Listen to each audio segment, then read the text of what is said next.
Des nouveaux variants qui inquiètent et qu'on va décrypter, les annonces du gouvernement pour la rentrée ou encore 15 immeubles détruits en même temps en Chine, ça donne quelque chose forcément d'assez impressionnant. Salut, c'est Hugo, j'espère que vous allez bien, installez-vous confortablement, abonnez-vous éventuellement aussi si vous n'êtes pas encore abonné et on est parti comme chaque jour du lundi au vendredi pour un nouveau résumé de l'actualité en moins de 10 minutes. Et on commence donc sans plus tarder avec la première actualité, c'est les annonces du ministre de l'Éducation nationale Jean-Michel Blanquer, des annonces concernant la rentrée scolaire qui a lieu ce jeudi, et vous allez le voir, certains de ses propos font polémique. Alors d'abord, Jean-Michel Blanquer a confirmé ce mardi dans une interview sur Brut qu'il ne sera pas obligatoire d'être vacciné ou d'avoir un pass sanitaire pour aller en cours au quotidien, que ce soit d'ailleurs pour les élèves ou alors les profs, mais par contre, il faudrait être masqué en cours, ça change pas par rapport à l'année dernière, et au-delà de ça, le pass sanitaire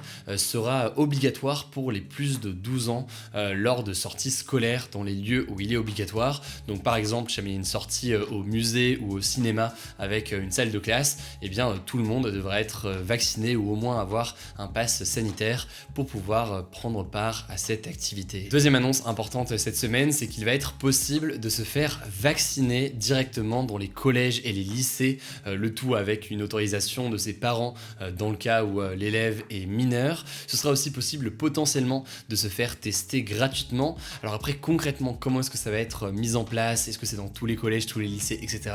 Là, on aura sûrement plus d'informations dans les prochains jours. Troisième et dernière annonce de Jean-Michel Blanquer concernant la rentrée, lorsqu'un cas de coronavirus sera détecté dans une classe de collège ou de lycée, eh bien les élèves vaccinés pourront continuer à aller en cours directement en présentiel, alors que les élèves de la classe qui ne sont pas vaccinés devront de leur côté rester chez eux pendant une semaine. Alors ça c'est donc pour les annonces concernant la rentrée, mais il y a aussi une phrase qui a beaucoup fait réagir et qui mérite donc d'être vérifiée aujourd'hui. C'était en fait sur le plateau de France 3 ce week-end, le ministre de l'Éducation nationale a insinué que l'allocation de rentrée scolaire, qui est une somme d'environ 400 € par enfant versée aux familles les plus pauvres, pourrait être parfois utilisée pour acheter des écrans plats plutôt que pour acheter des fournitures scolaires. On sait bien que, si on regarde les choses en face, que parfois il y a des achats d'écrans plats plus importants au mois de septembre qu'à d'autres moments. En fait, il disait ça en réaction aux propos d'une députée qui a proposé que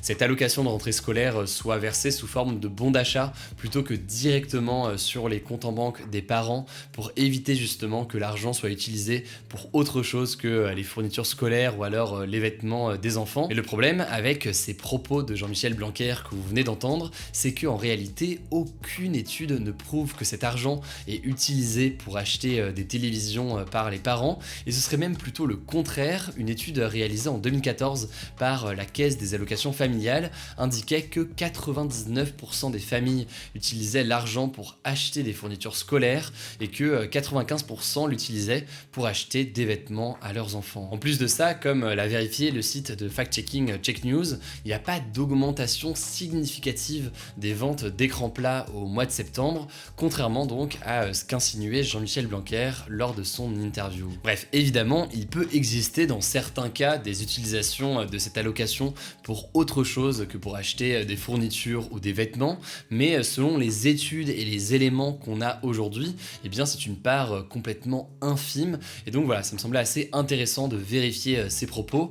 Quoi qu'il en soit, et au-delà de cette polémique et au-delà de toutes les annonces qui ont été faites aujourd'hui, courage à ceux qui retournent en cours dans les prochains jours, courage aussi peut-être à ceux qui ont des enfants qui retournent en cours, et plus largement en fait, courage à tout le monde pour cette rentrée. Force à vous donc, j'espère que les prochains jours vont bien se passer. Allez, on passe au sujet à la une de cette vidéo, on va parler de deux nouveaux variants du Covid qui sont surveillés de très près par l'Organisation mondiale de la santé et qui inquiètent certains scientifiques, donc ça vaut le coup aujourd'hui tranquillement de faire le point pour démêler le vrai du faux. Alors déjà, pour rappel, le fait qu'il y ait des variants, donc des nouvelles formes du virus de Covid-19, c'est tout à fait normal, ça arrive pour tous les virus, et d'ailleurs l'Organisation mondiale de la santé surveille en permanence toutes les apparitions et évolutions de ces nouveaux variants pour pouvoir par exemple adapter les vaccins à l'avenir si besoin, mais là en l'occurrence, eh bien, ces derniers jours, l'OMS s'est intéressée à deux nouveaux nouveaux variants en particulier. Le premier variant s'appelle le C.1.2, il a été découvert en Afrique du Sud et au Royaume-Uni. Et cette semaine sur Twitter, eh bien, un épidémiologiste américain a un petit peu semé la panique avec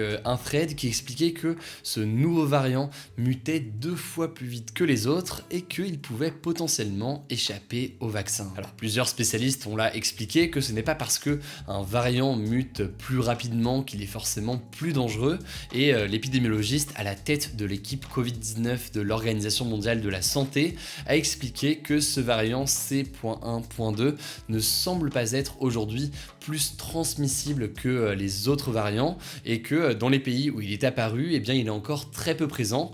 En gros, oui, il y a une potentielle résistance au vaccin qui inquiète, mais en parallèle, il n'est pas vraiment en train de gagner du terrain par rapport aux autres variants, et donc ça reste pour l'instant quelque chose, certes, dont il faut se méfier, mais qui n'est pas inquiétant non plus aujourd'hui. Alors après, il y a un deuxième variant qui a aussi fait son apparition dans l'actualité cette semaine, il s'appelle le variant B.1.621, ou le variant MU, vous en avez peut-être entendu parler dans les médias.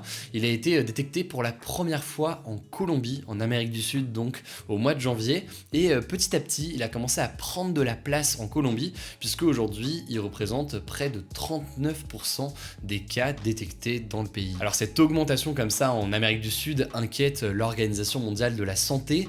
Du coup, ce mardi, ils ont officiellement classé ce variant MU comme étant un variant à suivre, car il pourrait devenir donc plus résistant aux vaccins à cause de certaines mutations dans les prochains jours. C'est donc 2 variants qui sont des éléments de vigilance, notamment pour l'Organisation mondiale de la santé en ce moment. Bref, il faut être très vigilant sur l'évolution de ces variants, mais cela dit, aujourd'hui en tout cas, ils ne sont pas une menace directe. En fait, il faut plusieurs choses qui rendraient ces variants dangereux. Déjà, est-ce qu'ils sont plus contagieux que les variants actuels, notamment le variant Delta, qui est quand même très présent et lui est très contagieux? Et est-ce que donc ces variants empêchent les vaccins de se protéger contre les formes graves? Et enfin, dernier élément assez intéressant, c'est est-ce que ces variants arrivent à émerger et à dépasser, disons, les autres variants et à se propager donc davantage que d'autres variants qui sont très présents aujourd'hui. Voilà, c'est donc pour faire simple, c'est quelques éléments qui permettent notamment aux scientifiques de savoir si ces variants sont dangereux.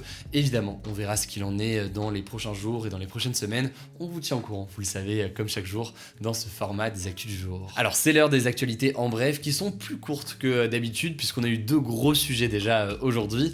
Et on commence avec cette première actualité. Le pass sanitaire n'est désormais plus obligatoire au Danemark pour entrer dans les cafés et les restaurants. Et pareil au Portugal, pas de pass sanitaire pour aller au café ou au restaurant désormais, même si là-bas en l'occurrence, il y a quand même une jauge de 8 personnes maximum à l'intérieur et de 15 personnes en terrasse. Alors pourquoi supprimer comme ça le pass sanitaire pour aller au bar ou au restaurant? Eh bien, faut savoir que le Portugal et le Danemark sont les 2 pays avec le plus de personnes vaccinées en Europe. Il y a 75% des Portugais et 72% des Danois qui sont complètement vaccinés, contre 66% par exemple des Français, de l'intégralité des Français qui sont vaccinés. Donc c'est un peu plus que la France, et ces 2 pays jugent qu'ils peuvent désormais alléger les restrictions vu que les personnes fragiles sont normalement dans l'immense majorité vaccinées et donc protégées contre les formes graves du coronavirus. Bref, pour l'instant en France, on en avait parlé il y a quelques jours, le pass sanitaire est obligatoire jusqu'au 15 novembre, mais il pourrait même être prolongé selon l'évolution de l'épidémie. On verra évidemment comment évolue tout ça là aussi dans les prochains jours. Allez, on termine avec des images spectaculaires dans la ville de Kunming au sud-est de la Chine. Il y a 15 immeubles en fait qui ont été détruits en même temps. Ils avaient été construits en 2004, mais personne n'avait jamais habité dedans puisque la ville les jugeait trop fragiles. Du coup, ils ont préféré tout raser pour en reconstruire de nouveaux, en faisant donc exploser de manière contrôlée ces 15 immeubles. Alors quand même, il y a un immeuble qui a résisté et qui est resté debout. Ils vont donc devoir le refaire exploser, à moins, qui sait, qu'ils le gardent en mode tour de Pise. Alors il n'y a pas de débat hier, mais il y a un débat aujourd'hui, c'est un miracle, je ne sais pas ce qui se passe, c'est incroyable. Le gouvernement a-t-il raison de ne pas exiger de passe sanitaire pour entrer dans les collèges et les lycées. Pour participer, comme chaque jour, c'est très simple. Vous cliquez sur la chaîne Hugo Décrypte, vous en profitez pourquoi pas pour vous abonner, et puis après vous allez dans l'onglet communauté, et là vous avez le sondage du jour ainsi que les sondages des jours précédents si ça vous intéresse. Voilà, écoutez, c'est tout pour ce nouveau résumé de l'actualité en moins de 10 minutes. Prenez soin de vous, prenez soin de vos proches, et on se dit à demain du coup pour une nouvelle vidéo.